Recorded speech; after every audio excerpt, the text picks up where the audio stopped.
Hey everyone, today we're going to be doing a video showing you how to connect your camera, your new Blink camera from your 2-pack set to your Blink app. And first of all, it comes with a nice long cord, as you can see. I'll take one of these blocks and plug it in.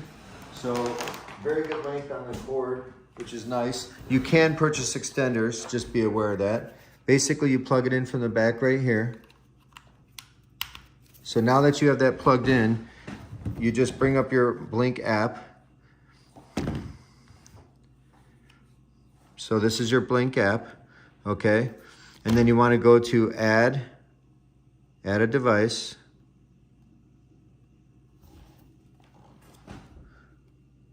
Sorry about that.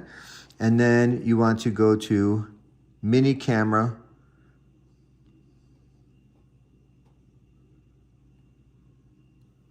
And then you want to just scan the back here, the QR code. And then that's it.